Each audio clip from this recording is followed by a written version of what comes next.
যি ঘটনা সংঘটিত হল যোৱা সোমবাৰে সেই ঘটনা কিন্তু অবাঞ্ছিত আছিল আৰু বৰ দুৰ্ভাগ্যজনক ঘটনা 1972 চনত অসমৰ পৰাই জন্ম হৈছিল অৰুণাচল প্ৰদেশ গতিকে অসম আৰু অৰুণাচল প্ৰদেশৰ যি সম্পৰ্ক এই সম্পৰ্ক কেৱল আমি ভৌগোলিক সীমাৰেখাৰ মাজতে আবদ্ধ নহয় এতিয়াও বহু আমাৰ অসমৰ লোকে অৰুণাচলত পাৰস্পৰিক সম্পৰ্কৰ জৰিয়তে একেলগে বসবাস কৰাৰ উপৰিও কামো তাত কৰে গতিকে আমি এই বিষয়টো আলোচনাৰ মাধ্যমেৰে সমাধান কৰাৰ বাদে বেলেগ বিকল্প একো নাই আমি আলোচনাৰ জৰিয়তে কৰিবই লাগিব আৰু ইতিমধ্যে দুইখন আমাৰ অসমৰ বিশেষকৈ অৰুণাচল আৰু ধেমাজিৰ আমাৰ অসমৰ প্ৰেক্ষাপটত লখিমপুৰ ধেমাজিৰ যেটি যাৰ আন্দোলনত যাৰ নেতৃত্বত এই পথ অৱৰোধ হৈছিল TMPK তেখেতসকলেও ক্লিয়াৰ কৰি দিছে স্পষ্টভাৱে কৈছে যে আমাৰ এই বিৰোধী অৰুণাচলৰ গভৰ্ণমেণ্টৰ বিৰুদ্ধে নহয় বা অৰুণাচলৰ জাতীয় সংগঠনৰ বিৰুদ্ধে নহয় যি দুৰ্বৃত্তই বিশেষকৈ চাৰিটা যেটো নাম দিছে যি দুৰ্বৃত্ত হিমে গাঁৱৰ চাৰিজন যি অভিযুক্ত সেই অভিযুক্তকেইজনক আটক কৰিব লাগে আৰু সেই কাৰণে আজি আলোচনা অনুষ্ঠিত হৈছিল সীমান্ত আমাৰ সুৰক্ষা আৰু উন্নয়ন মন্ত্ৰী অতুল বৰা ডাঙৰীয়াৰ নেতৃত্বত য'ত তাত স্থানীয় বিধায়ক তথা শিক্ষামন্ত্ৰী ৰণোজ পেগু ডাঙৰীয়াও আছিল আৰু তাত এইটো আশ্বাস দি ইতিমধ্যে তাত আপোনালোকক দেখাইছিলেও যে তাত আশ্বাস দিয়া হৈছে যে অসম আৰক্ষীয়ে যিহেতু অসমৰ মাটিত এই ঘটনাটো সংঘটিত হৈছে এটা কেছ ৰুজু কৰিছে আৰু এই বিষয়টো অৰুণাচল প্ৰদেশৰ আৰক্ষীক জনাইছে যে যিকেইজন অভিযুক্ত লোক আছিল সেই অভিযুক্ত লোককেইজনক অসম আৰক্ষীক গতাই দিব লাগে যিহেতু ঘটনাটো অসমৰ প্ৰেক্ষাপটত হৈছিল হয় কেতিয়াবা এই সমস্যাৰ ক্ষেত্ৰত যদি আমি যদি সমাধানৰ কথা সূত্ৰটো ভাবি যাওঁ প্ৰথম কথা আমি কেতিয়া কি কৰিব লাগিব এই ক্ষেত্ৰত আপুনি চাওক যে আমাৰ ইতিমধ্যে অৰুণাচল প্ৰদেশৰ লগত 2023 চনৰ 20 এপ্ৰিলত এক আমাৰ কেন্দ্ৰীয় চৰকাৰৰ নেতৃত্বত অমিত শ্বাহ ডাঙৰীয়াৰ মধ্যস্থতাত দুইখন ৰাজ্যৰে সীমাৰ সমস্যাৰ বিষয়ে আলোচনা কৰি যাতে এক দীৰ্ঘম্যাদী সমাধান উলিয়াব পাৰি তাৰে বিষয়ত আলোচনা কৰিছিলে যেটো কথা মুখ্যমন্ত্ৰী মহোদয় বাইতটো দেখুৱাইছে যে হয় কিছু কিছু অঞ্চল আছে 12টা অঞ্চলৰ আমাৰ 123খন গাঁৱৰ লগত সীমাৰ লগত আমি জড়িত হৈছিলো প্ৰায় 71খন গাঁৱৰ সমস্যাটো সমাধান হৈছে তাত কোনো হাইকেজিয়া এতিয়া হোৱা নাই 52খন আছে কিন্তু তথাপিও মই ভাবো যে অসমৰ যি উত্তৰ পূব আমি আগতে বৃহত্তৰ অসম আছিলো বৃহত্তৰ অসমৰ পৰা 1963 পৰা 1963 নাগালেণ্ড আমাৰ পৰা পৃথক হৈছিল অসমৰ পৰা 1972 মেঘালয় মণিপুৰ ত্ৰিপুৰা অৰুণাচল প্ৰদেশ আৰু মিজোৰাম সেই সময়ত যেতিয়া দুজন ভাইৰ মাজত কাজিয়া লাগে দেউতাকৰ প্ৰথম দায়িত্ব হয় ভাইক দুজনক বেলাক কৰি দিয়াৰ লগতে সীমাটো নিৰ্ধাৰণ কৰি দিয়া গতিকে সীমাটো যদি তেতিয়া নিৰ্ধাৰণ কৰি দিলে হয় মই ভাবো এনে ধৰণৰ আজিৰ এই পৰিস্থিতি কেতিয়াও নহলহেঁতেন কাৰণ কিয় আমি এই কথাটো কৈছো কাৰণ তাৰে পিছত যদি চাওঁ 2000 চনত উত্তৰাখণ্ড নতুনকৈ এখন মোদী যেতিয়া আমাৰ অটল বিহাৰী বাজপেয়ী ডাঙৰীয়া প্ৰধানমন্ত্ৰী আছিল তেতিয়া উত্তৰাখণ্ড হৈছিল তাৰ পিছত ঝাৰখণ্ডৰ আপুনি যদি চাই 2000 চনত ঝাৰখণ্ড সৃষ্টি হ'ল নতুন ৰাজ্য হ'ল আকৌ 2014 চনত তেলেংগানা 2019 চনত আমি যেটো জম্মু এণ্ড কাশ্মীৰৰ তাত নতুনকৈ লাডাখক পৃথক কৰা হৈছিল এই সকলোবিলাক এই পাঁচখনৰ ভিতৰত আজিতো তাত সীমাক লৈ কোনো ধৰণৰ সমস্যা এটাও হোৱা নাই কাৰণ এইবিলাক যেতিয়াই তেখেতসকলক যেনেকৈ তেলেংগানা ঝাৰখণ্ড উত্তৰাখণ্ড পৃথক কৰা হৈছিল তেখেতসকলৰ মাজত সীমাটো ভোগ কৰি দিছিল গতিকে কংগ্ৰেছে নকৰিলে কাৰণে আমি নকৰিম সেইটো আমি নকওঁ কংগ্ৰেছে এই সীমা নিৰ্ধাৰণ নকৰাৰ এটা যি আসলতে দিশ থাকি গ'ল সেই সমস্যা কিন্তু আপুনি যেহেতু কৈছে যে 1972 চন আৰু যেতিয়াৰ পৰাই অৰুণাচলে নিজৰ সুকীয়া এটা পৰিচয় লাভ কৰিলে এই সমস্যা কিন্তু দীঘলীয়াকৈ চলি থাকিল এনেকুৱা বহু ঘটনা আছে বহু উদাহৰণ আছে এনেকুৱা বহু হয় আপুনি চাব পাৰে তাত যেতিয়া সমস্যাটো আছিল এই সমস্যাটো সমাধানৰ কাৰণে আগ্ৰহ বা ইচ্ছা প্ৰকাশ দুইখন ৰাজ্যই কৰিছে নে কৰা নাই সেই কাৰণে মই কৈছিলো প্ৰেক্ষাপটত দুইখন ৰাজ্য আজি হয়তো আমি অৰুণাচলৰ প্ৰেক্ষাপটত কথা পাতিছো ইয়াৰ আগত মেঘালয়ৰ লগতো এই বিষয়টো হৈছিল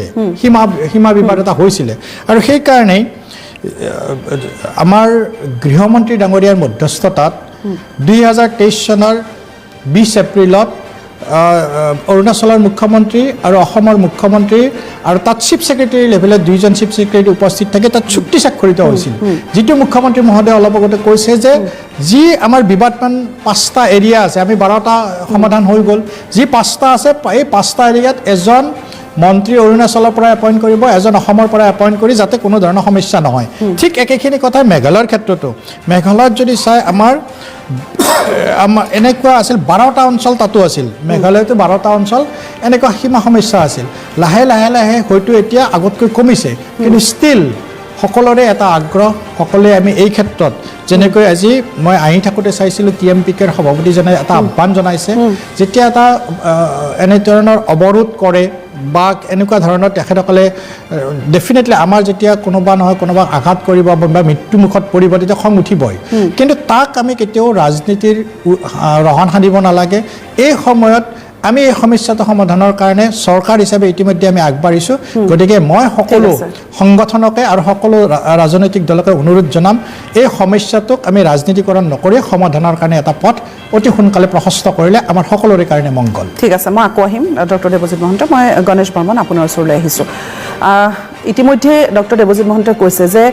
আমি সকলোৱে জানো যে 2023 চনত এখন আনুষ্ঠানিক চুক্তি স্বাক্ষৰ হৈছিল, আৰু সেই চুক্তিৰ আমি যদি অকণমান চাওঁ, হিষ্ট্ৰী চাওঁ, সেই চুক্তিৰ এটা সপ্তাহ পিছতো তেনেকুৱা ধৰণৰ ঘটনা সংঘটিত হৈছিল। তাত 2জন লোক মৃত্যুমুখত পৰিছিল, 3জন লোক আহত হৈছিল। এতিয়াও সেই গোটেই বিষয়টো সমাধান হোৱা নাই। তেনেকুৱা ঘটনা সময়ে সময়ে কিন্তু সংঘটিত হৈ আহিছে। এই সমস্যাটো এদিনীয়া নহয়, বহু দীঘলীয়া, আৰু যাৰ ফল বাৰে বাৰে ভোগ কৰি আহিছে। সেই আমি অসম অৰুণাচলৰ ক্ষেত্ৰতেই যদি কওঁ, মেঘালয়ৰ ক্ষেত্ৰতেই যদি কওঁ, এই সীমা সমস্যাটোৰ প্ৰসংগটোৱে কিন্তু আকৌ গা কৰি উঠে এনেকুৱা ধৰণৰ ঘটনাৰ পাছতে। এতিয়া চাওক, আজি যিটো অৱস্থা হৈছে যে অৰ্থনৈতিক অৱৰোধ কৰিবলগীয়া এটা অৱস্থা হৈ গৈছে, আমি এইটোত ছাপোৰ্ট নকৰোঁ। অৰ্থনৈতিক অৱৰোধ কোনো ৰাজ্যৰ লগত কোনো ৰাজ্যই কৰিব নালাগে, কাৰণ তাত সাধাৰণ জনতা মানুহ থাকে, আৰু সেইবিলাক মানুহৰ লগত এই অৰ্থনৈতিক অৱৰোধ কৰি তেখেতলোকৰ যিটো কষ্ট হয় সেই কষ্টটো অনুভৱ কৰিব লাগে। কিন্তু আজি হ'ল কিয়, এই পৰিৱেশটো আহিল কিয়? আজি TMPকে যিটো কাৰ্যপন্থা হাতত লৈছে, কি কাৰণে ল'ব লগা হ'ল? যে তেখেতসকলক আলোচনাৰ কাৰণে মাতি নি পেলাই যিটো গুলিয়ালে, এই কোনে গুলিয়ালে? পুলিচে গুলিয়াইছে নে সাধাৰণ মানুহে গুলিয়াইছে? যদি সাধাৰণ মানুহে গুলিয়াইছে তেতিয়াহ'লে অৰুণাচলবাসীৰ হাতত কি বন্দুক অপেনভাৱে তেখেতসকলৰ লগত থাকে নেকি? যদি আছে, সেইকেইজনক চিনাক্ত কৰিব লাগিছিল। সেইখিনি নকৰি আজি সেই কথাখিনি যিটো প্ৰটেষ্ট কৰিলে, প্ৰটেষ্ট কৰাৰ সময়ত ওলোটাকৈ আকৌ আমাৰ অসমৰে মানুহক এৰেষ্ট কৰিছে। তেতিয়া মানুহবিলাক গৰম হৈছে আৰু প্ৰতিবাদটোৰ জোৰদাৰ তেতিয়া বেছিকৈ হ'ল। তো সেইকাৰণে মানুহৰ মনত আপুনি এটা কথা গম পাব যে আমাৰ যিমান অসমখনৰ চাৰিওপিনে যিমানকেইখন ৰাজ্য আছে, এইটো অকল অৰুণাচলৰ লগত যে হৈছে এইটো নহয়। আজি নাগালেণ্ডে সময়ে সময়েতো কেনেকুৱা এটা উৎপাত কৰে সেইটো সকলোৱে দেখি আছে। আজি পিলিংকাটাৰ পিনে যাব মেঘালয় চাইডে, তেখেতসকলে ইতিমধ্যে আমাৰ পিনে সোমাই আছে। ক'ৰবাত সেই ঘটনাটো অৰুণাচলৰ দুৰ্বৃত্তই যি নিৰ্বিচাৰ গুলীচালনা কৰিলে মুকলিকৈ, ক'ৰবাত আৰক্ষীৰ সহযোগিতা আছে বুলি আপোনালোকে ভাবে নেকি? এটা কথা আমি নকলেও সঁচা কথা যে যিমান কেইখন ৰাজ্য আছে অসমক বাদ দি, আমাৰ নিয়াৰেষ্ট 7 ভনীৰ ক্ষেত্ৰত অৰুণাচল, মেঘালয়, নাগালেণ্ড, মণিপুৰ, এই ৰাজ্যবিলাকৰ চৰকাৰবিলাক তাৰমানে সেইখন ৰাজ্যৰ মানুহখিনিৰ লগত থাকে। আপুনি চাব, তাৰ মানুহখিনিয়ে যদি কিবা ভুলো কৰিছে বাহিৰা মানুহ এটাৰ ক্ষেত্ৰত, কিন্তু ছাপোৰ্টটো সিহঁতক দিয়ে। কাৰণ আমি ব্যৱসায় কৰা মানুহ, আমি গম পাওঁ মেঘালয়ৰ মাজে যে যেতিয়া আমাৰ গাড়ী এখন যায়, আমাৰ গাড়ীক খুন্দা মাৰি পেলাই আকৌ সিহঁতে টকা লয়। আজি অৰুণাচলত আপুনি জিৰ'ৰ পিনে আপোনাৰ যদি আপোনাৰ গাড়ী যদি এখন খুন্দা লাগে, আপুনি তাত টকা ভৰি আহিব লাগিব। ডক্টৰ দেৱজিৎ মহন্তই কৈছে যে কংগ্ৰেছৰ দিনত সেই সীমাটো নিৰ্ধাৰণ কৰি নিদিয়াৰ ফলতে অতুল বৰা ডাঙৰীয়া এটা কথা হৈছে যে কংগ্ৰেছৰ কাৰণে এইটো হোৱা বুলি কৈছে। তেখেতসকলে ছাত্ৰ আন্দোলন কৰি শাসনৰ গাদী ল'লে। শাসনৰ গাদী লোৱাৰ দিনাৰ পৰা তেখেতসকলে 2বাৰ চৰকাৰ কৰিছে। তেখেতসকলে কিয় নকৰিলে? আজি অতুল বৰা ডাঙৰীয়াই এইটো ক'বই নালাগিছিলে, তেখেতে কংগ্ৰেছৰ দোষ দিবই নালাগিছিল, কাৰণ তেখেতলোকে আন্দোলন কৰি পেলাই এই পাৱাৰটো লৈছিলে। অসমৰ ৰাইজে তেখেতসকলে হিয়া উজৰি চিট দি পেলাই শাসনত আনিছিল। আজি তেখেতসকলৰ কি হ'ল? তেখেতসকলেতো একো নকৰিলে। এই কথাবিলাক কংগ্ৰেছক খালি গালি পাৰিয়ে তেখেতসকলে সময়বিলাক পাৰ কৰি আছে, তাৰ বাহিৰে একো নাই। আৰু এই যে কৈ আছে ডাবল ইঞ্জিন কৈ আছে, দুইটা ইঞ্জিনে ফেল হৈছে, বিকল হৈ গৈছে, আৰু ভৱিষ্যতে এই ইঞ্জিনৰ আশাত অসমৰ ৰাইজে কেতিয়াও ট্ৰেইনত নুঠে, এই ইঞ্জিনটো চেঞ্জ কৰিব। ঠিক আছে, গণেশ বৰ্মন, মই আকৌ আহিম। তেখেতসকলৰ যি কাৰ্যপন্থা, অসমৰ কোনটো জনগোষ্ঠীক তেখেতসকলে সুৰক্ষা দিব পাৰিছে? আজি ৰাভা হাছাঙৰ গোটেই মানুহবিলাক দিল্লী যন্তৰ মন্তৰত গৈ 3জন বিধায়ক সহ তাতে আন্দোলন কৰিব লগা হৈছে, তেখেতসকলৰে বিধায়ক। দুৰ্ভাগ্যজনক, তেখেতসকলৰে বিধায়ক হৈ পেলাই যদি আকৌ তাতেই আন্দোলন কৰিব লগাইছে যন্তৰ মন্তৰত, কাৰণটো কি? তাৰমানে এইখন চৰকাৰে কোনো এটা জনগোষ্ঠীক, আজি মিচিঙৰ লগত যে এনেকুৱা হৈছে এইটো নহয়, প্ৰতিটো জনগোষ্ঠীৰ লগত বিজেপি দলে সুৰক্ষা দিব পৰা নাই, সেইটো একদম জল পট সকলোৱে দেখা পাইছে। আৰু সেইকাৰণে অহা যিবিলাক নিৰ্বাচন আহিব আপুনি চাব তেখেতসকলক কি ধৰণে মানুহে গুচাই দিয়ে, বিতুষ্ট হৈ গৈছে মানুহ। ঠিক আছে, হ'ব। মই গণেশ বৰ্মন, মই আহিম আকৌ আপোনাৰ ওচৰলৈ। এই মুহূৰ্তত আমাৰ সৈতে পোনপটীয়া সম্প্ৰচাৰত সংযুক্ত হৈছে TMPKৰ সাধাৰণ সম্পাদক শ্যান পাংগিং। আপোনাকো স্বাগতম জনাইছোঁ আজি স্পষ্ট বাকলৈ। মই শ্বাহিদুল ইছলাম আপোনাৰ ওচৰলৈ আহিছোঁ। মই তেওঁলোক দুয়োগৰাকীৰ ওচৰলৈ যাম পৰৱৰ্তী সময়ত। মই আপোনাৰ পৰা এটা নিৰপেক্ষ মতামত বিচাৰিছোঁ। এই সমস্যা কিন্তু আজিৰ নহয়, আৰু এয়া কেৱল যে অসম অৰুণাচলৰ মাজতে সীমা সমস্যা এনেকুৱা নহয়, এনেকুৱা ধৰণৰ সীমা সমস্যাৰ ঘটনা, গুলীয়াগুলিৰ ঘটনা, বহু নিৰীহ লোকে প্ৰাণ হেৰুওৱা বা অসমীয়া লোকসকলৰ ওপৰত এই যি অত্যাচাৰ, এনেধৰণৰ অত্যাচাৰ সময়ে সময়ে সংঘটিত হৈ আহিছে। এই যি ঘটনা যোৱা সোমবাৰে সংঘটিত হ'ল, এই ঘটনা সংঘটিত হোৱাৰ পাছত এতিয়া যি পৰিৱেশ পৰিস্থিতি আমি দেখিছোঁ যে হয়, ইতিবাচক সঁহাৰি চৰকাৰী পক্ষৰ ফালৰ পৰা দিল্লীতেই হওক বা অসমতেই হওক বা প্ৰত্যেকেই নিজা নিজা দায়িত্ব পালন কৰা দেখিছোঁ। ৰাজনৈতিকভাৱে গোটেই বিষয়টো ইতিবাচক এটা সঁহাৰিলৈ লৈ যোৱা মুখ্যমন্ত্ৰীগৰাকীয়েও মন্তব্য দিছে যিহেতু, আৰু তেখেতে নিজেই লাগি আছে। আৰু আজি যিখন বৈঠক হৈ গ'ল, সেই বৈঠকখনো যথেষ্ট ইতিবাচক, আৰু TMPKৰ কৰ্মীগৰাকীয়ে ইতিমধ্যে উল্লেখ কৰিছে। মই তেখেতৰ মন্তব্য ল'বলৈ চেষ্টা কৰিম। কিন্তু শ্বাহিদুল ইছলাম, এই যি কথা বতৰাবিলাক আমি সংঘটিত হৈ আহিছে, বহু চুক্তি হৈছে, বহু সমিতি গঠন কৰা হৈছে, 2খনকৈ সমিতিও গঠন কৰি দিয়া হৈছিল, তাৰ পাছত সেই সমিতিও আনকি ফেইল হৈছে, কিয় বাৰে বাৰে এইসমূহ সমস্যা সংঘটিত হৈ আহিছে? ক'ত বিসংগতি আছে? অসমৰ এই যিটো শেহতীয়া ঘটনা, এই ঘটনাত যিসকল ইতিমধ্যে আহত হৈছে, মই তেখেতসকলৰ আশু-আৰোগ্য কামনা কৰিছোঁ। আৰু যিসকলে এই গোটেই বিষয়টোত আন্দোলনৰ নেতৃত্ব দিছে, মই তেওঁলোককো এই গোটেই বিষয়টো এটা সমাধান সূত্ৰলৈকে নিব পাৰিব বুলি আগতীয়াকৈ শুভেচ্ছা জনাইছোঁ। এই বিষয়টো লৈ পেলাই এটা সিদ্ধান্তত আহিব লাগে, এই কথাটো আমি সকলোৱে বিচাৰোঁ। এতিয়া গোটেই বিষয়টো হৈছে অসমখন নৰ্থ ইষ্টৰ এটা চেণ্ট্ৰেল পাৰ্ট। এটা সময়ত এই অসমৰ পৰাই আপোনাৰ ইটো সিটোকৈ গৈ পেলাই ৰাজ্য বিভাজিত হৈ আজি এই কেইবাখনো ৰাজ্য গঠন হ'ল। ৰাজ্যবিলাক অসমৰ পৰা ফালি গৈ গঠন কৰা হ'ল, কেন্দ্ৰই গঠন কৰি দিলে ঠিকেই, কিন্তু এই সীমা যিটো গঠন কৰি দিয়াৰ সাংবিধানিক দায়িত্ব কেন্দ্ৰীয় চৰকাৰৰ আছিল, সেইবিলাক সেই সময়ত একেবাৰে আৰম্ভণিতে নকৰিলে। আৰু পিছৰ পৰ্যায়তো এই বিষয়বিলাকত যিজনে নিষ্পত্তি কৰিব লাগিছিল, যেতিয়া দুখন ৰাজ্যৰ মাজত সীমাক লৈ পেলাই সংঘাত হয়, তেতিয়া সেই গোটেই বিষয়টো কেন্দ্ৰীয় চৰকাৰে এক প্ৰকাৰ নিয়ন্ত্ৰণলৈ আনি পেলাই এটা সীমাৰ যিটো মূল দায়িত্ব পালন কৰিব লাগে, সেই পালন কৰিব লাগিছিল। কিন্তু আজি ইমান বছৰে হৈ নুঠিল, পৰৱৰ্তী সময়ত উচ্চতম ন্যায়ালয়লৈকে অসম চৰকাৰ যাব লগা হ'ল। আৰু এই গোটেই বিষয়খিনিক লৈ পেলাই মই ভাবোঁ যে আজি সীমা শব্দটো লৈ পেলাই যেতিয়া কথা আহে, তেতিয়া কিন্তু দুই ধৰণৰ কথা আছে। আমি ইণ্টাৰনেশ্যনেল বৰ্ডাৰ শ্বেয়াৰ কৰোঁ 2খন দেশৰ লগত, তাৰে এখন দেশৰ পৰা হোৱা প্ৰব্ৰজনৰ কথাটো অসমখনৰ কি ধৰণৰ পৰিৱেশ সৃষ্টি হৈছে সেই কথাটো নকলোৱে যেনিবা। এতিয়া আমাৰ যিখিনি একেবাৰে সহজৰ ৰাজ্য, এতিয়া এটা সময়ত আমি একেলগে আছিলোঁ, পিছত বিভাজন হৈ পেলাই ৰাজ্য গঠন হ'ল। এই ৰাজ্যকেইখনৰ সীমাৰ পৰা যি ধৰণৰ এটা আগ্ৰাসনৰ কথা আহিছে, বা যিধৰণে সময়ে সময়ে আপোনাৰ মেঘালয়, নাগালেণ্ড, মিজোৰাম আৰু অৰুণাচল 4খন প্ৰদেশৰ সীমাত যিধৰণৰ উত্তেজনাৰ সৃষ্টি হয়, এই উত্তেজনাৰ সৃষ্টিৰ পিছতো কিন্তু যিধৰণৰ এটা সীমাৰ বিবাদৰ মীমাংসা হ'ব লাগিছিল। অন্ততঃ আমি যেতিয়া দেখোঁ যে চিজ ফায়াৰৰ নিচিনা বিষয় যেতিয়া বিভিন্ন সংগঠনৰ লগত আহে, তেতিয়া অন্ততঃ এনেকুৱা বিষয়বিলাকত এটা এই ধৰণৰ বিষয় যে আহিব লাগিছিল, এতিয়ালৈকে কিন্তু নাহিল। আজি এনেকুৱা পৰ্যায় হ'ল যে অসমৰ অৰাজনৈতিক সংগঠনে অৰ্থনৈতিক অৱৰোধ কৰি পেলাই সীমাৱৰ্তী আমাৰ যিবিলাক ৰাজ্য আছে, ৰাজ্যক এক প্ৰকাৰ বাধ্য কৰিব লগা পৰিৱেশ হ'ল। এই গোটেই বিষয়টো দুজনে চাব লাগিব। এটা হ'ল সীমাৰ বিষয়টোৰ লগত এই আক্ৰমণৰ যিটো বিষয় আমি নিলগাই চাব পাৰোঁ নেকি? নোৱাৰোঁ। মই ভাবোঁ যে এই গোটেই বিষয়টো বিবাদমান সীমাক লৈ পেলাই যিহেতু হৈছে, তাত আক্ৰমণৰ বলি হোৱা মানুহখিনিৰ এই গোটেই বিষয়টো কিন্তু তাৰ লগত সংযুক্ত কথা পাতিব লাগিব। আৰু যেতিয়া এই বিষয়টো সমাধানৰ কথা পাতিম, তেতিয়াহ'লে মই মূলতো আহিব লাগিব সীমাৰ এই যিটো বিবাদ কেতিয়া নিষ্পত্তি হ'ব, টাইম ফ্ৰেম কি, এই টাইম ফ্ৰেমৰ কথাটো কিন্তু আটাইতকৈ গুৰুত্বপূৰ্ণ। কাৰণ অৰুণাচলৰ লগত আমি 804 কিলোমিটাৰ শ্বেয়াৰ কৰোঁ আৰু তাৰ এতিয়া মুখ্যমন্ত্ৰীয়ে কৈছে যে 52খন দেশৰ ৰাজ্যৰ গাঁও পেলাই এটা ডিছপুট আছে এই ডিছপুটটো কিন্তু মৰিব লাগিব আৰু দ্বিতীয় কথাটো হৈছে অসমৰ কিছুমান অঞ্চল আমাৰ সীমামূৰীয়া যিবিলাক ৰাজ্য আছে এই ৰাজ্যবিলাক আগ্ৰহণ কৰাৰ পিছত দখল কৰাৰ পিছত আমি কি কৰোঁ বিবাদমান ভূমি বা ডিছপুটেড লেণ্ডলৈকে আমি কনভাৰ্ট কৰি এৰি দিওঁ এৰি দিয়াৰ ফলত আমাৰ যিখিনি অসমীয়া মানুহ আছে খিলঞ্জীয়া মানুহ আছে এই মানুহখিনি চাফাৰ কৰে আজি এনেকুৱা এটা পৰ্যায় হৈ গ'ল যে মানুহক গুলিয়াই দিয়া হ'ল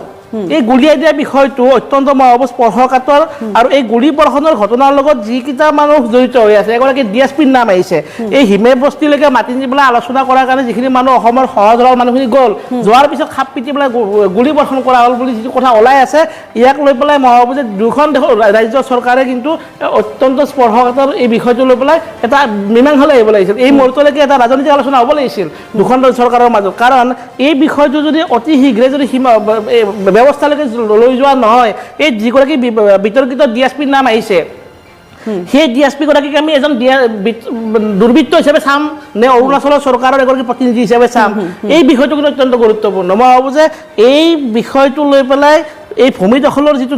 এটা নিৰন্তৰ প্ৰচেষ্টা আগ্ৰাসন আৰু তাৰ যিটো উত্তেজনা বছৰে বছৰে হৈ আছে এই উত্তেজনাৰ পৰা কিন্তু অসমৰ মানুহে মুক্তি পাব লাগিব লাহে লাহে আমি দেখিছোঁ যে কিছু পৰিমাণে মীমাংসা হৈছে যদিও অসমৰ লোকচান হোৱা বুলি কোৱা হৈছে আমি মেঘালয়ৰ চুক্তি দেখিছোঁ এই মেঘালয়ৰ যেতিয়া চুক্তি হ'ল অসমে পালে 0.1 বৰ্গ কিলোমিটাৰ আৰু আমি হেৰুৱালোঁ প্ৰায় 3 কিলোমিটাৰ অলপ বেছি হেৰুৱা এই গোটেই বিষয় লৈ পেলাই এটা মীমাংসালৈ আহিছে এই মীমাংসালৈ অহাৰ ক্ষেত্ৰত চৰকাৰে যিটো সহনশীলতা দেখুৱাইছে ক'ৰবাত এই সহনশীলতাটোক লৈ পেলাই আমাৰ চুবুৰীয়া ৰাজ্যবিলাকে আমাৰ মানুহখিনিৰ ওপৰত এটা সুযোগ লৈছে নেকি এইটো কিন্তু এটা প্ৰশ্ন হৈ পৰিছে কাৰণ আমি দায়িত্ব আমি ভাবোঁ যে অসমৰ দায়িত্ব আছে এখন এই 7খন ৰাজ্যৰ মূল আছিল অসম গতিকে অসমে সহনশীলতা দেখুৱাব নেতৃত্বৰ এটা গুণ দেখুৱাব কিন্তু একে সময়তে ক'ৰবাত কিন্তু অকণমান এনেকুৱা যেতিয়া গুলী বৰ্ষণৰ নিচিনা কথা আহে 8গৰাকীকে মানুহ যদি যেতিয়া বন্দুকৰ গুলীত আঘাতপ্ৰাপ্ত হয় হ'ব পাৰে হতাহতি কেতিয়াবা হ'ব পাৰে উত্তেজনা কিন্তু যে বন্দুকৰ গুলী বৰ্ষণ হয় তেতিয়া কিন্তু কথাটো অলপ বেছিকৈ চিৰিয়াছলি চাব লগা হয় আৰু এটা বিষয় যেতিয়া ইণ্টাৰনেশ্যনেল বৰ্ডাৰৰ কথা তেতিয়া কথাটো বেলেগ কিন্তু আমাৰ এই গোটেই যেতিয়া দুখন ৰাজ্যৰ মাজত সংঘাত হয় তেতিয়া কিন্তু চেণ্ট্ৰেল গভৰ্ণমেণ্টৰ কামটো আটাইতকৈ বেছিকৈ আহি পৰে কেন্দ্ৰীয় চৰকাৰে এই গোটেই বিষয়টো পূৰ্বৰ কংগ্ৰেছৰ কথাটো আহিছে মই ভাবোঁ যে কংগ্ৰেছ আৰু বিজেপি জনে আমি কথাটো নাচাই পেলাই আমি কিন্তু এই মুহূৰ্তত গোটেই বিষয়টো চাব লাগে যে এই যিটো সংকট এই সংকটৰ পৰা মুক্তিৰ পথটো কি এই আগ্ৰাসন যিধৰণে হৈছে নগাই বাৰে বাৰে এই কথাটো ইতিমধ্যে আলোচনা আছিল নগাই কিধৰণে আগ্ৰাসন কৰিছে আপুনি যদি চাই যে সীমান্তৰ কাষে কাষে নগা যিবিলাক নগা চৰকাৰে কিন্তু এটা হাইৱে বনাব লৈছে এই হাইৱেটো আপুনি যদি চাই তাৰ কাষত কিন্তু যথেষ্ট পৰিমাণে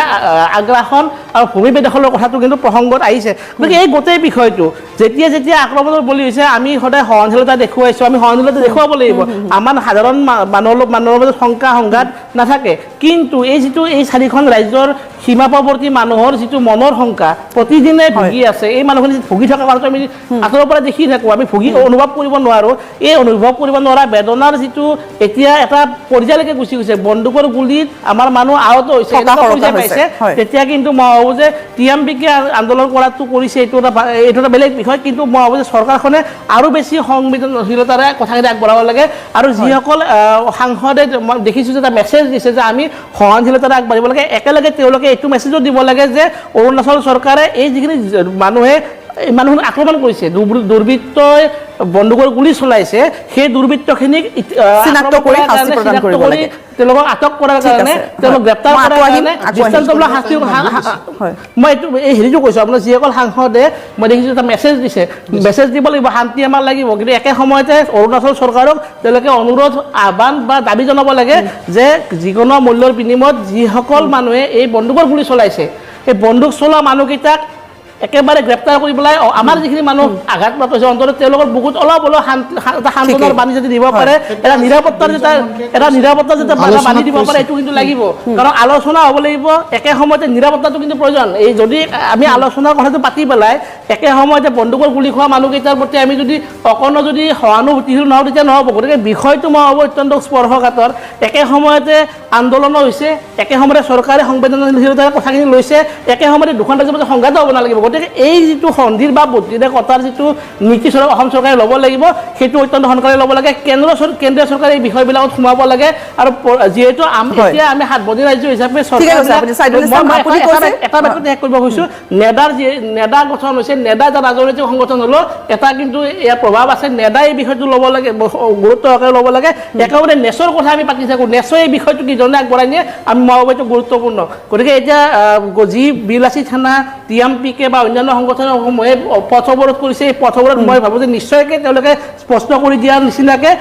সাধাৰণ অৰুণাচলী মানুহৰ বিপক্ষে নহয় কিন্তু একে সময়তে অসমৰ সাধাৰণ মানুহৰ বিপক্ষে যে গুলি নচলায় সেইটো যিটো নিশ্চয়তা সেইটো কিন্তু আদায় কৰিব লাগিব চাইলেণ্ট ষ্টাফ মই আকৌ আহিম আপোনাৰ ওচৰলৈ মই এইখিনি মুহূৰ্তত যিহেতু TMPKৰ সাধাৰণ সম্পাদকগৰাকী আছে শানপাংগিং মই আপোনাৰ ওচৰলৈ আহিছোঁ ইতিমধ্যে আলোচনা হৈ গৈছে আৰু আপোনালোকে 48 ঘণ্টাৰ সময়সীমা এটা বান্ধি দিছে যে সাময়িকভাৱে আপোনালোকে অৰ্থনৈতিক অৱৰোধৰ যি কাৰ্যসূচী লৈছে সেই কাৰ্যসূচী স্থগিত ৰাখিছে কিন্তু এই সমস্যা কিমান দিনলৈ চলি থাকিব সমাধান কেতিয়া হোৱাটো বিচাৰিছে আপোনালোকে হয় অসম অৰুণাচল সীমান্তৰ যিটো হিমে আৰু বৰদী গাঁৱত বিশেষকৈ অসমৰ মাটিত তেওঁলোকে 11জনকৈ আমাৰ নিৰীহ অসমীয়া লোকক নিৰ্বিচাৰে গুলীচালনা কৰি পেলাই তেওঁলোকে আঘাতপ্ৰাপ্ত কৰিলে আৰু সেইসকল যি আততায়ী আছে তেওঁলোকক গ্ৰেপ্তাৰৰ দাবীত আমি অৰ্থনৈতিক অৱৰোধ পথ অৱৰোধ আমি অনুষ্ঠিত কৰিছিলোঁ কিন্তু আজি অসমৰ মাননীয় কেবিনেট মন্ত্ৰী অতুল বৰা ডাঙৰীয়া আৰু ডক্টৰ ৰণোজ পেগুৰ নেতৃত্বত ধেমাজিত আমাৰ এখন আজি বৈঠক হয় আৰু এই বৈঠক ইতিবাচক কাৰণ তেওঁলোকে আমাৰ যিসমূহ দাবী আছে যে ক্ষতিপূৰণ 50 লাখ টকাকৈ আমাৰ প্ৰতিজন ব্যক্তিয়ে পাব লাগিব আৰু 48 ঘণ্টাৰ ভিতৰত যি আততায়ী আছে তেওঁলোকক গ্ৰেপ্তাৰ কৰিব লাগে আৰু গ্ৰেপ্তাৰ কৰি পুলিচ কাষ্টডিত লৈ পেলাই জুডিচিয়াৰী চিষ্টেমত যি তেওঁলোকক শাস্তি প্ৰদান কৰিব লাগে সেই শাস্তি প্ৰদান কৰিবৰ কাৰণে আমি দাবী জনাইছোঁ আৰু লগতে যিটো সীমা সমস্যা এই সীমা সমস্যাটো যদিহে তেওঁলোকে সঁচা অৰ্থত যদি সমাধান কৰাৰ কাৰণে যদি তেওঁলোকে আগবাঢ়িব বিচাৰে তেনেহ'লে 6 মাহৰ ভিতৰত এই যি অসম অৰুণাচল সীমান্ত যদি চিল কৰিব পৰা নাযায় তেনেহ'লে এনেধৰণৰ যি হত্যাকাণ্ড পুনৰবাৰ সংঘটিত হ'ব গতিকে আজিৰ যি ফলপ্ৰসূ যি আলোচনাৰ মাধ্যমৰ জৰিয়তে আমি তেওঁলোকক এটা কথা ইয়াতে স্পষ্টকৈ কৈছিলোঁ আমি তেওঁলোকক জনাইছোঁ যে ঠিক আছে আমি সাময়িকভাৱে 48 ঘণ্টা সময় দি তেওঁলোকক আল্টিমেটাম এটা দি পেলাই আমি সাময়িকভাৱে স্থগিত ৰাখিছোঁ কিন্তু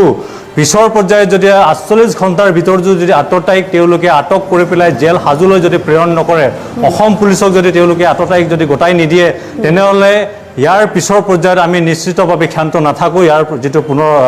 আন্দোলন আমি পুনৰ ঘোষণা কৰিম হয় ঠিক আছে মই আকৌ আহিম আপোনাৰ ওচৰলৈ মই অকণমান বিকাশ অসমৰ পৰা প্ৰতিক্ৰিয়া ল'বলৈ চেষ্টা কৰিম বিকাশ অসম আপোনাৰ ওচৰলৈ আহিছোঁ TMPKৰ সৈতে পূৰ্ণ সহযোগিতা আগবঢ়াইছে বীৰ লাচিত সেনাই আৰু প্ৰতিবাদ অব্যাহত ৰাখিছে আৰু যোৱাকালিও বন্ধ ঘোষণা কৰিছিল বীৰ লাচিত সেনা কৃষক মুক্তি অসম জাতীয় যুৱ পৰিষদ ইত্যাদি বিভিন্ন দল সংগঠনে সহযোগিতা আগবঢ়াইছে এই অৰ্থনৈতিক অৱৰোধৰ প্ৰতি আৰু আজিৰ দিনটোত বহুকেইগৰাকী প্ৰতিবাদকাৰীক আটক কৰিছে পৰৱৰ্তী সময়ত আলোচনাৰ মাধ্যমলৈ তেওঁলোককো মতা হৈছে কিন্তু এই সমস্যাৰ মোৰ একেখিনিয়ে কথা যে সমস্যা দীৰ্ঘদিনীয়া সমস্যাৰ সমাধান হ'ব লাগে আমি সেইটোৱে বিচাৰিম কিন্তু কেনেকৈ বিকাশ কথাটো অলপমান স্পৰ্শকাতৰ হয় আৰু সংবেদনশীল আপুনি যদি ভালদৰে চাই তাত 4খনকৈ আপোনাৰ সংৰক্ষিত বনাঞ্চল আছে দলুং কাকৈ পাভ সংৰক্ষিত আৰু ৰঙা বনাঞ্চল আপুনি গোটেই বনাঞ্চল কেইখন মাটিৰ ভিতৰত প্ৰায় আজি ডেটলৈকে 4800 হেক্টৰ মাটি ইতিমধ্যে অৰুণাচলে দখল কৰিছে সকলোতকৈ ডাঙৰ কথা হ'ল কি আজিৰ দিনত দেখিবলৈ পাইছিলোঁ অসমৰ মাননীয় মুখ্যমন্ত্ৰী মহোদয়ে এই যিটো সীমাৰ যিটো আপোনাৰ বিবাদ তাক সাময়িক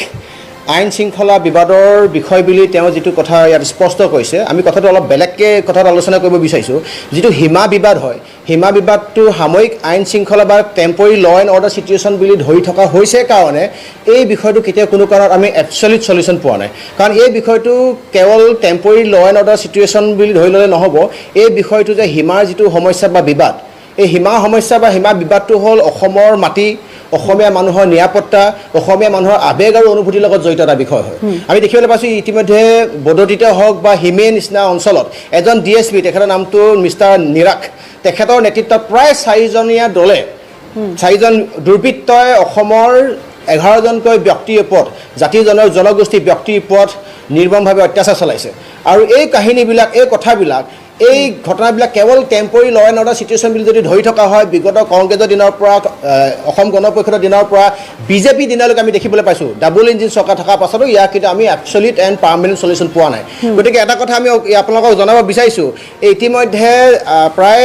27,470.61 হেক্টৰ মাটিৰ ভিতৰত প্ৰায় 4,800 হেক্টৰ মাটি তেওঁলোকৰ হাতলৈ গুচি গৈছে আৰু আহি থকা দিনত কিমান মানুহৰ ঘৰ হেৰুৱাব কিমান মানুহৰ প্ৰাণ হেৰুৱাব আৰু কিমান মানুহ অঘৰী হৈ অনাই বনাই ঘূৰি ফুৰিব লাগিব দেখিবলৈ পাইছোঁ যে অসমখনক কেৱল অৰুণাচল প্ৰদেশ বুলি নহয় নাগালেণ্ডেই হওক বা মেঘালয় হওক বা মিজোৰামেই হওক সিদিনা ড্ৰাগছৰ এজন পেডেলাই আহি পেলাই আপোনাৰ ইয়াত অসমত আহি পেলাই আমাৰ মানুহক অত্যাচাৰ চলাইছে আমি দেখিবলৈ পাইছোঁ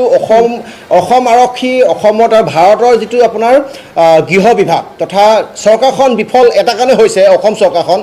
চৰকাৰখন এই মুহূৰ্তত মই ভয়াতু চৰকাৰ বুলি ক'ম অসম পুলিচক মই ভয়াতু অসম পুলিচ বুলি এটা কাৰণে ক'ব বিচাৰিম যে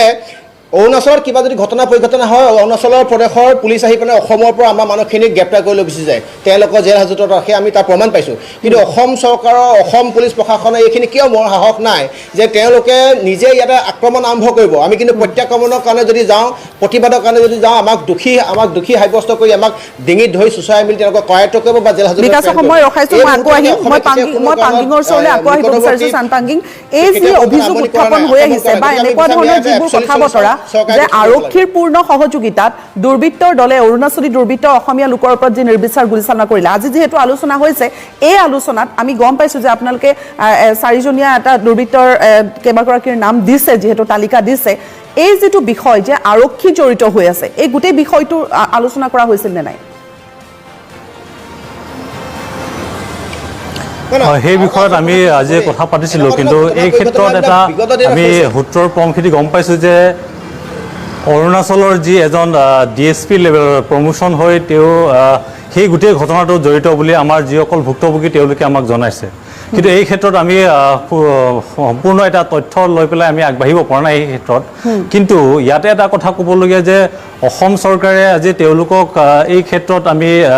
বিশেষকৈ আজি আলোচনাৰ পৰা তেওঁলোকক এটা শলাগিব লাগিব সেইকাৰণে যে তেওঁলোকে আজি ডক্টৰ ৰণোজ পেগু ডাঙৰীয়া আৰু অতুল বৰা ডাঙৰীয়া তেখেতে আজি গুৰুত্বপূৰ্ণ এটা তেওঁলোকে বক্তব্য এটা আগবঢ়াইলে তেওঁলোকে মত প্ৰকাশ এটা কৰিলে যে এই যি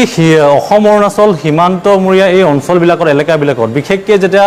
এনেধৰণৰ ঘটনা সংঘটিত হয় তেওঁলোকে বিশেষকৈ অসমীয়া মানুহক আগ্ৰাহী মনোভাৱেৰে সীমা মাটি দখল কৰিবৰ কাৰণে তেওঁলোকে কি কৰে যে বন্দুক হাতত তুলি লয় এতিয়া সেই বন্দুক হাতত তুলি লোৱা তেওঁলোকে যিটো নিজৰ আইন তুলি লয় সেই বিষয়ত অসম চৰকাৰ খুব চিৰিয়াছ আৰু তেওঁলোকে জনাইছে যে এই ক্ষেত্ৰত মাননীয় মুখ্যমন্ত্ৰী ডাঙৰীয়াও তেওঁ এই ক্ষেত্ৰত খুব সচেতন আৰু ইয়াক ডক্টৰ ৰণোজ পেগু তেওঁলোকে এটা কথা জনাইছে যে গৃহমন্ত্ৰী পৰ্যায়লৈকে এই বিষয়টো তেওঁলোকে অৱগত কৰিছে আৰু পিছৰ পৰ্যায়ত যাতে তেওঁলোকে এটা চুক্তিলৈ যাব পাৰে যাতে অসম অৰুণাচল সীমান্তৱৰ্তী অঞ্চলসমূহৰ যিদিনালৈকে এটা স্থায়ী মীমাংসা নহ'ব সেইদিনালৈকে যাতে তেওঁলোকে সীমান্তমূৰীয়া অঞ্চলৰ যিসকল লোক আছে তেওঁলোকৰ অসমেই হওক বিশেষকৈ অসমততো আৰু বন্দুক লৈ পেলাই আমি কেতিয়াও তেওঁলোকক আক্ৰমণ কৰা নাই আৰু বন্দুকটো আমাৰ ইয়াত অবৈধ বুলি হিচাপে আমি জানো কিন্তু অৰুণাচলত তেওঁলোকে বন্দুক লৈ পেলাই আমাক আক্ৰমণ কৰে আৰু অৰুণাচলত তেওঁলোকে বৈধ নিচিনাকৈ সেই বন্দুকটো হাতে হাতে তেওঁলোকৰ ঘৰে ঘৰে থকা আমি মানে গম পাইছোঁ কিন্তু এই ক্ষেত্ৰত আমি কেন্দ্ৰীয় চৰকাৰৰ গৃহমন্ত্ৰী অমিত শ্বাহ ডাঙৰীয়াকো আমি আপোনালোকৰ মাধ্যমৰ জৰিয়তে দৃষ্টিগোচৰ কৰিব বিচাৰোঁ যে যাতে আচলতে অৰুণাচল প্ৰদেশৰ মানুহক হাতে হাতে বন্দুক দিয়াৰ যিটো লাইচেঞ্চ এইটো বৈধ হয়নে নে তেওঁলোকক কি কাৰণে সেই ঘৰে ঘৰে বন্দুক দিয়া হৈছে সেই বিষয়ত কিন্তু আমি ঠিক আছে পাংগিং ডাঙৰীয়া মই আকৌ আহিম আপোনাৰ ওচৰলৈ এটা মই বিৰতিলৈ যাব লাগিব মই আকৌ ডক্টৰ মই আকৌ আহিম আপোনাৰ ওচৰলৈ চানপাংগিং মই আহিম আপোনাৰ ওচৰলৈ মই এটা বাণিজ্যিক বিৰতিলৈ যাম স্পষ্টবাক অব্যাহত থাকিব আমাৰ আলোচনা অব্যাহত থাকিব আমি বিজেপি কংগ্ৰেছ নকৰি কেন্দ্ৰই অকণমান গুৰুত্ব সহকাৰে ল'ব লাগে আৰু নেডা নেচত তেওঁলোকৰ আমি সহযোগিতাত সহায়ত আমি যথেষ্টখিনি সমাধানৰ পথ উলিয়াব পাৰোঁ এই যিসমূহ অভিযোগ উত্থাপন কৰিছে বীৰ লাচিত সেনাই হওক বা TMPকে এটা ইতিবাচক সঁহাৰি বুলিয়ে কৈছে আজি আলোচনাখনৰ পাছত ইতিমধ্যে গণেশ বৰ্মনে বহুখিনি কথা কৈছে এই যি আৰক্ষীৰ এটা ভূমিকা এটাৰ কথা ওলাই আছে বা DSP গৰাকীৰ বিৰুদ্ধে যি অভিযোগ উত্থাপন হৈ আছে কিমান সঁচা প্ৰথম কথা TMKৰ উদ্যোগত যি পথ অৱৰোধ হৈছিল অৰ্থনৈতিক অৱৰোধ তেখেতসকলে আজি আলোচনাৰ পিছত উঠাই লোৱাৰ কাৰণে মই ধন্যবাদ জনাইছোঁ এগৰাকী শাসকীয় দলৰ প্ৰতিনিধি হিচাপে কাৰণ যিয়েই নহওক সমস্যা থাকিব পাৰে আৰু বিশেষকৈ এই আন্তঃৰাজ্যিক যিবিলাক সমস্যা দুখন ৰাজ্যৰ মাজত এইটো আলোচনাত বাদে কোনো বেলেগ ধৰণৰ বিকল্প নাই আলোচনাই শেষ হয়তো তাক কিমান ক্ষিপ্ৰতাৰে কি ধৰণে কূটনৈতিক কৌশল আগুৱাই লৈ পেলাই আমি আগুৱাই লৈ যাম তাৰ পৰা সেইটো এটা ডিফাৰেণ্ট বিষয় কিন্তু আলোচনাই মেইন সেইকাৰণে মই পুনৰবাৰ তেখেতসকলক ধন্যবাদ জনাইছোঁ এই বিষয়টো মই হয়তো যেহেতু এতিয়ালৈকে প্ৰতিবেদনত কোন জড়িত হৈছে DSP জড়িত হৈ আছে নে নাই গতিকে সাহসীয় দলৰ প্ৰতিনিধি হিচাপে মই সেইটো নকওঁ কিন্তু এইটো কথা হয় অসম চৰকাৰে যিটো কেছ ৰেজিষ্টাৰ কৰিছে তাত স্পেচিফিকেলি মেনশ্যন কৰিছে যি দোষী সেইজন যদি DSP হয় বা XYZ হুএভাৰ ইট ইজ কেইজনমান নামো দিছে গতিকে চৰকাৰে যিহেতু নাম ডিক্লেয়াৰ কৰা নাই মই কৰিব নোৱাৰোঁ দল হিচাপে সেইটোৱে মোক অনুমতি নিদিয়ে কিন্তু তেখেতসকলক গতাই দিয়াৰ কাৰণে অসম চৰকাৰেও এক সজোৰে দাবী উত্থাপন কৰিছে আৰু এই বিষয়টো এনেকুৱা দুটা উচ্চ পৰ্যায়ৰ মাজত অৰ্থাৎ উচ্চ পৰ্যায় মানে কি কয় আপুনি চিফ ছেক্ৰেটাৰী লেভেল বা মুখ্যমন্ত্ৰীৰ লগত আলোচনা সেই বিষয়ত এই কথাখিনি আলোচিত হৈছে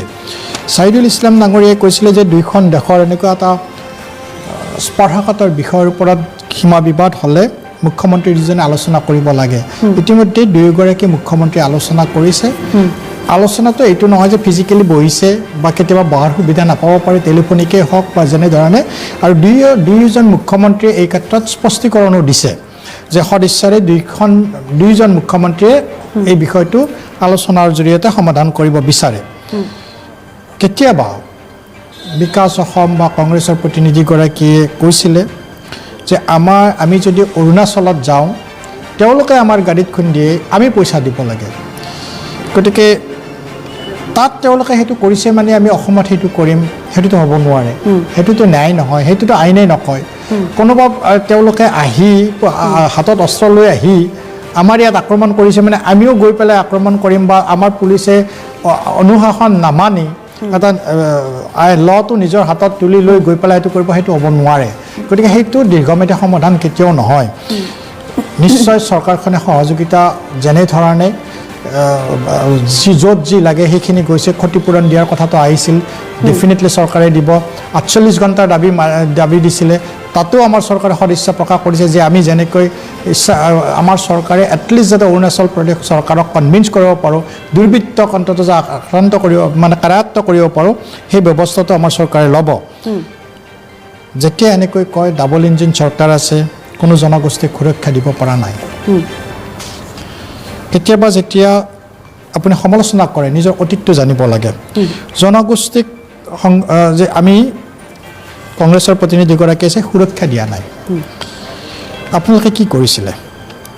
2072 মই কৈছিলোঁ 1972 চনত ৬২ৰ পৰা 72 আমি 72 যদি ধৰোঁ আজিলৈকে 54 বছৰ হ'ল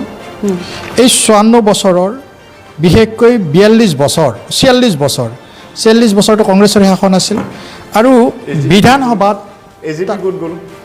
তাৰ যদিও এজিপিৰখিনিও যদি বাদ দিয়ে তেতিয়াহ'লে আপোনালোকে 34 বছৰ থাকিলে 34 ইয়াৰ্ছ নট এ স্মল তাতকৈ ডাঙৰ কথা কংগ্ৰেছক মই জনাওঁ বিধানসভাত কুৱেশ্যন এটা উত্থাপন কৰিছিলে যে স্বাধীনতাৰ পিছত যি আমাৰ আগৰ যি বৃহত্তৰ অসম আছিল আমাৰ অসমখন যেতিয়া ভাঙি বেলেগ বেলেগ সাত ভনী হ'ল তাৰে পিছত যিখন অসম হ'ল সেই অসমকে আপুনি কৈ দিয়ক যে নেহেৰুৰে ভুল বুলি কৈ দিয়ক সেই অসমৰ কাৰণ আপোনালোকৰ যি সমস্যাই আহে লাষ্টত গৈ পেলাই নেহেৰুৰ ওপৰত পৰি যায় আপোনাৰ সেইকাৰণে মানে সমস্যা সমাধানত আপোনালোকে নাই খালি বেলেগক বদনাম দিয়াৰ কাৰণে আপোনালোকে একদম পাকৈত বিধানসভাত গৈ আপোনালোকে 50 বছৰৰ কথাখিনি আগত আনিব আৰে আমি কৰিছোঁ কাৰণে ৰাইজে আমাক দিয়া নাই আপোনাৰ দুখন আসন দিছে তাৰ পিছত জনগোষ্ঠীয় মানুহবিলাকে কিয় কষ্ট পাই আছে আজি বৰ্ডাৰ এলেকাৰ মানুহবিলাকে কিয় ভালকৈ শান্তিত থাকিব পৰা নাই আজি আপোনালোকৰ প্ৰশ্ন কৰিছিল বিধানসভাত তিনিজন এমএলএ কিয় যন্তৰ মন্তৰত তাতে ধৰ্ণা দিব লগা হৈছে এইবিলাক মাটি আমাৰ নিজকে আত্মসমালোচনা কৰক দখল কৰি আছে যে নিজৰ এমএলএ নিজেই ধৰ্ণা দিব লগা হৈছে লজ্জাজনক কথা আপোনাৰ বিধানসভাৰ সদস্যই কি প্ৰশ্ন কৰিছিল এইটো কৈ আছো সেইটোতো অন্তত শুন ভাল প্ৰশ্ন কৰিছিল ভাল কথা কৈছিল ভালটো শুন আজিৰ কথা কওক আজিৰে কথা কৈ আছো মই আজিৰ কথা কৈ আছো। গুলিয়ালে শুনক, আপোনালোকে আজিৰ কথা কৈ অৰুণাচলৰ আছো। পৰা এৰেষ্ট কৰি আনিব পাৰিব কি নোৱাৰে সেইটো কথা কওকচোন। আজিৰ কথা আজি কৈ যদি আছো। অৰুণাচলৰ ক্ষেত্ৰত যদি এইটো হলে আবেগিক অসম পুলিচে নহ'ব, যদি আবেগিক কৰিলে হয় নহ'ব, আবেগিক বা নহ'ব। আমাৰ অসমীয়া মানুহ যদি কৰিলে হয় ৰাতিৰ ভিতৰত আহি লৈ গ'লে হয়। সেইটো জানে নে নাই? 690 শুনক, কিন্তু আজি অসম চৰকাৰৰ 690 অসম পুলিচে কিয় যাব পৰা নাই সেইটো উত্তৰটো দিয়ক আগত আগতে আপোনালোকে এটা কথা আগত কওক। ঠিক আছে, আমি যাব পৰা নাই, এইটো আপুনি ফেইলাৰ বুলি কৈছে। আমি যাব পৰা নাই, আপোনাৰ failure বুলি আমি কৈছে। ভুল কৰিছো আপোনালোকে কিয় নোৱাৰিলে? আপোনালোকে তেতিয়া কি আমাৰ কিবা ভুল অভাৱ হৈছিল আছিল? কাৰণে ৰাইজে আমাক বিচৰা এই নাই। কথাটো মই ইতিমধ্যে ব্যক্ত কৰিছোঁৱেই যে অৰুণাচলৰ পৰা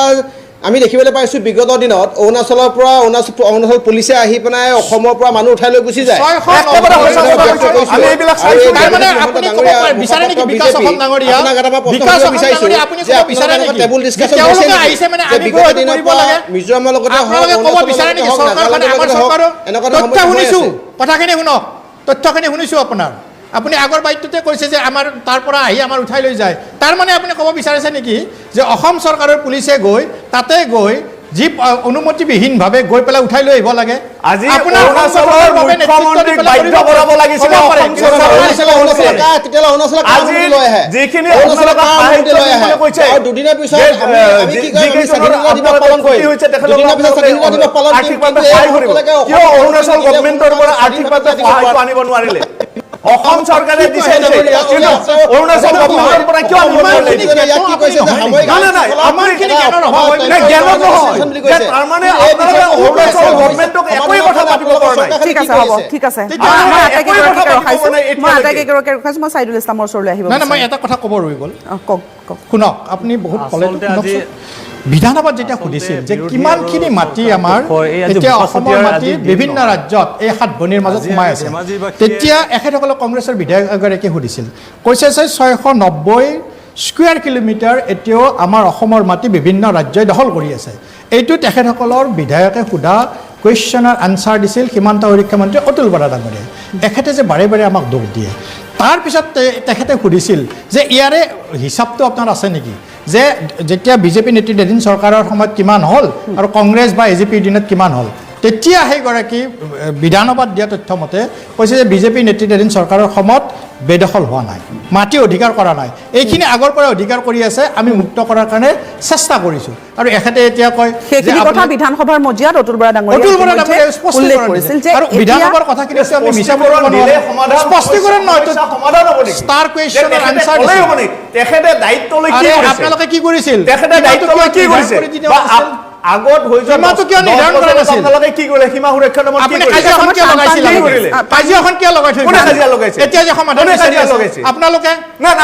আপোনালোকে শুনি লওক। সীমা আপোনালোকে কিয় 10 শুনিলে? বছৰ আপোনাৰ পালে, 10 সীমাটো কিয় বছৰৰ নিৰ্ধাৰণ সীমা নকৰিলে আপুনি? সুৰক্ষা কৰিব পৰা নাই। সীমাটো কিয় নিৰ্ধাৰণ এইজন নকৰিলে? অতুল বৰাই সীমাটো কিয় নিৰ্ধাৰণ এইজন নকৰিলে? অতুল এইজন বৰাই আপুনি একো ছাত্ৰ অতুল বৰা আন্দোলনৰ এইজন আপুনি এইজন কৰাৰ তৰুণ পিছত গগৈ ডাঙৰীয়া আন্দোলন বুলি কওকচোন কৰি আপুনি। এই পাৱাৰ এইজন হৈছিলে, তৰুণ এমএলএ গগৈ হ'ল, ডাঙৰীয়া। মন্ত্ৰী হ'ল। এইজন আজি হিতেশ্বৰ তেখেতে শইকীয়া। কংগ্ৰেছক দখল এইজন কৰি আছে। হিতেশ্বৰ শইকীয়া কিয় তেখেতে কি নিৰ্ধাৰণ ঘোঁৰাৰ কৰিলে? ঘাঁহ কাটি আছিল নেকি? এইজন তৰুণ সেইজন আপোনালোকে ঘোঁৰাৰ ঘাঁহ কি কাটি ঘোঁৰাৰ আছিল? ঘাঁহ কাটি আছিল নেকি? আপোনালোকে কি ঘাঁহ কাটি আছিল? তেখেতে পাৱাৰ আপোনালোকে কি গৰুৰ ঘাঁহ কাটি আছিল? ঘোঁৰাৰ ঘাঁহ কাটি আছিলে। ৰখাইছো, ঠিক আছে। মই আপোনালোকে কিহৰ ঘাঁহ কাটি আছিল? তেখেতেতো মই আন্দোলন কৰি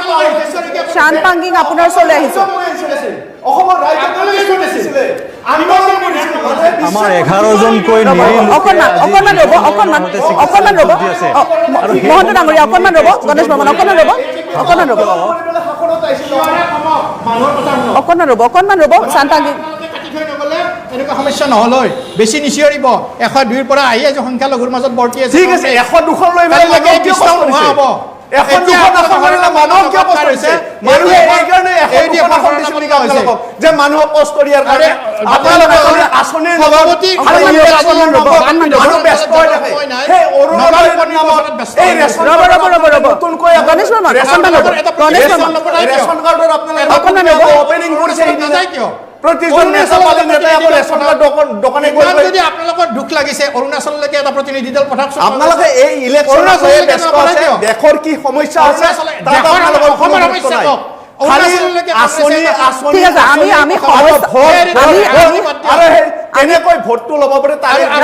এক মিনিট ৰ'ব গণেশ বৰ্মন, আমি সমস্যাটোৰ সমাধান লাগে, আমাক সমস্যাৰ সমাধান লাগে। আৰু তাতে প্ৰতিনিধি দল পঠাব নোৱাৰে তালৈকে। ঠিক আছে ৰ'ব, মই পাংগিঙৰ ওচৰলৈ যাম। পাংগিঙে ক'ব যিহেতু এই সমস্যা দীৰ্ঘ। পাংগিং আপুনি কি কৈ আছিল? কওক আপুনি কওক তাতে যাই অলপ কথা কৈ মানুহে আশীৰ্বাদ দিব ভাল পাব আপোনাক শান পাংগি আচলতে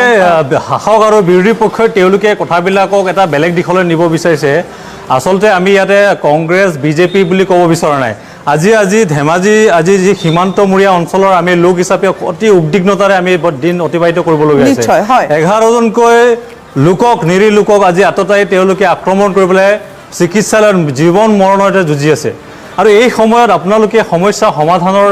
কথা আলোচনা কৰিব লাগে কিন্তু ইয়াতে বোকাচতীয়া ৰাজনীতিৰ কথাবিলাক কৈ আছে ইয়াত প্ৰথমতে মই ক'ব বিচাৰিছোঁ আচলতে বিজেপি গভৰ্ণমেণ্টক মই ধন্যবাদ দিব বিচৰা নাই আচলতে তেওঁলোকক প্ৰশংসা কৰিব বিচৰা নাই কিন্তু তেওঁলোকে আজি যি আলোচনাৰ জৰিয়তে প্ৰথমবাৰৰ কাৰণে আজি তাকাম মিচিং পৰণিকাবাঙক এই আন্দোলনৰ জৰিয়তে তেওঁলোকে চিঠি দি পেলাই তেওঁলোকে আলোচনা কৰি এটা গুৰুত্বপূৰ্ণ এই বিষয়বিলাকত উত্থাপন কৰিছে তেওঁলোকে ৰিজনেল কমিটিবিলাকক ডক্টৰ ৰণোজ পেগুৰ নেতৃত্বত পুনৰবাৰ তেওঁলোকে গঠন কৰিছে আৰু সেইটো কথাটোৱে আমাক খুব আশ্বস্ত কৰিছে যে আমাৰ যি সীমামূৰীয়া অঞ্চলৰ যি অসম অৰুণাচলৰ সীমাৰ বিবাদ সেই বিবাদটো স্থায়ী সমাধানৰ পক্ষে তেওঁলোকে আগবাঢ়িছে আৰু তেওঁলোকে এটা কথা আমি তেওঁলোকক ক'ব লাগিব যে তেওঁলোকে 2022 চনত অসম আৰু অৰুণাচলৰ যি সীমান্ত স্থায়ী সমাধানৰ কাৰণে এক ৰাজনৈতিক বুজাবুজি যি ফ্ৰেমৱৰ্ক এটা তেওঁলোকে তৈয়াৰ কৰিছে নামচাই ডিক্লাৰেশ্যনৰ জৰিয়তে আৰু 2023 চনত তেওঁলোকে নতুন দিল্লীত অসমৰ মুখ্যমন্ত্ৰী ডক্টৰ হিমন্ত বিশ্ব শৰ্মা আৰু পেমা খাণ্ডু ডাঙৰীয়াৰ নেতৃত্বত তেওঁলোকে চুক্তি কৰি পেলাই প্ৰায় 123খন গাঁৱৰ পৰা তেওঁলোকে মাত্ৰ 61খন গাঁৱলৈ তেওঁলোকে সেই সমস্যা সমাধানৰ কাৰণে তেওঁলোকে পথ উলিয়াইছে আলোচনাৰ মাজে চ' আমিও এটা দাবী জনাইছোঁ যে তেওঁলোকে সেই যিটো সীমা সমস্যা সমাধানৰ কাৰণে তেওঁলোকে যি আলোচনা থাকি গৈছে অসম আৰু অৰুণাচলৰ মাজত পুনৰবাৰ তেওঁলোকে আলোচনা আৰম্ভ কৰক আৰু এই সীমা সমস্যাৰ সমাধানটো সমাধান কৰক নহ'লে মানে আচলতে হয় আপুনি যিখিনি কথা কৈছে সেইখিনি অন্তৰস্পৰ্শী কথা কাৰণ যিসকল লোক গুলীবিদ্ধ হৈছে বুকুত গুলী পাতি লৈছে মূৰত আঘাত পাইছে ভৰিত বুকুত এনেধৰণৰ আঘাতপ্ৰাপ্ত হৈছে তাৰে 4গৰাকীৰ অৱস্থা অতি সংকটজনক গতিকে এই যি আচলতে সমস্যাৰ সৈতে মুখামুখি হোৱা লোকসকল সেই সীমান্তত থকা লোকসকল অসমীয়া লোকসকল সেই লোকসকলহে কিন্তু ভুক্তভোগী অত্যন্ত স্পৰ্শকাতৰ বিষয় আৰু এই বিষয়সমূহৰ সমস্যাৰ সমাধান খৰতকীয়া হোৱাটো আমি বিচাৰিছোঁ কাৰণ চুক্তি হৈছে সমিতি হৈছে চৰকাৰে গোচৰ নিজাববীয়াকৈ দিছে সেই গোচৰৰ কোনো ধৰণৰ নিষ্পত্তি হোৱা নাই আগে পিছেও গতিকে আমি বিচাৰিম যে এই ঘটনাটোৱে এটা শেষ ঘটনা হওক বিভিন্ন সময়ত বিভিন্ন কাৰণত বা বিভিন্ন সভা সমিতিৰ অংশগ্ৰহণ কৰাৰ কাৰণে হওক আমি যিবিলাক সীমান্তৱৰ্তী অঞ্চল সেই অঞ্চলবিলাক আমি পৰিভ্ৰমণ কৰিছোঁ বা পৰিভ্ৰমণ কৰাৰ সুযোগ পাইছোঁ গতিকে সেই অঞ্চলৰ মানুহবিলাকৰ যিটো মানসিক দ্বন্দ্ব বা এটা ফিলিংছ অফ ইনচিকিউৰিটি সেই যিটো চেঞ্চ অফ ইনচিকিউৰিটি আছে সেই কথাটো আমি কোনেও অস্বীকাৰ কৰাটো অনুচিত আৰু সেই চেঞ্চ অফ ইনচিকিউৰিটিটোক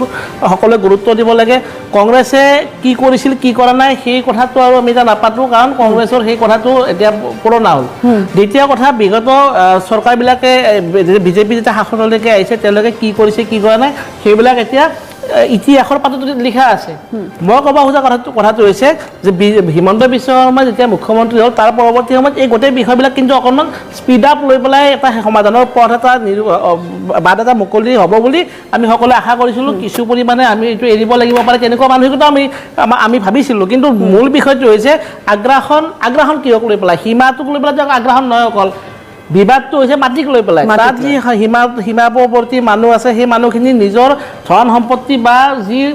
যিবিলাক তেওঁলোকৰ অকুপেশ্যন আছে অকুপেশ্যন অফ লেণ্ড এই মাটিৰ ওপৰত অৰুণাচলী বা নাগালেণ্ডৰ নাগা এইসকলে আগ্ৰাসন চলাইছে সদায় কৈ আছে এই গোটেই কোনোবাই আকৌ কৃষিভূমি দখল কৰিছে এই শংকাটোক লৈ পেলাই আমি গোটেই কথা পাতি আছোঁ হিমন্ত বিশ্ব শৰ্মাৰ এই শংকাটোক লৈ পেলাই কথা কৈ আছে মই মুখ্যমন্ত্ৰী ডাঙৰীয়ালৈ এটা কথা 100% একমত যে আমাৰ সেই মানুহৰ লগত এই যিকেইখন ৰাজ্যৰ লগত আমি সীমা শ্বেয়াৰ কৰিছোঁ সেইসকলৰ লগত আমি যুদ্ধ কৰিব নোৱাৰোঁ কোনো কাৰণে যুদ্ধ কৰিব নোৱাৰোঁ তেওঁলোক আমাৰ এটা সময়ত একেলগে আছিলোঁ কিন্তু এতিয়া আমি এখন অসমৰ পৰা আমি বেলেগ হ'লেও আমাৰ কিন্তু এটা চেণ্টিমেণ্ট আছে যে আমি নৰ্থ ইষ্টৰ মানুহ কিন্তু এই যিকেইখন ৰাজ্য যিকেইখন ৰাজ্যৰ আপোনাৰ জিঅ' পলিটিক্সত গুৰুত্বটো কি এইটো আমি চাব লাগিব আজি অৰুণাচলৰ যিটো ব্যৱস্থা গোটেই ৰাজনৈতিক ব্যৱস্থা সেই ব্যৱস্থাটোৰ লগত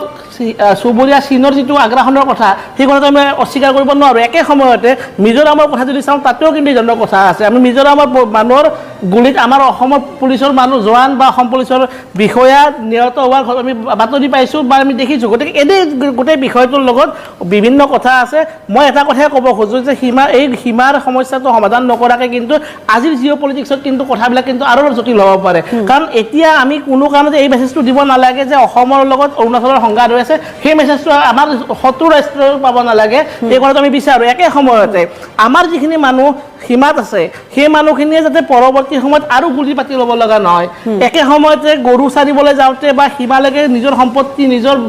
ধান কাটিবলৈ যাওঁতে নিজৰ চাহ বাগান নিৰাপত্তা দিবলৈ যাওঁতে যাতে আক্ৰমণৰ বলি হ'ব লগা নাই, সেই কথাটো চৰকাৰৰ দায়িত্ব।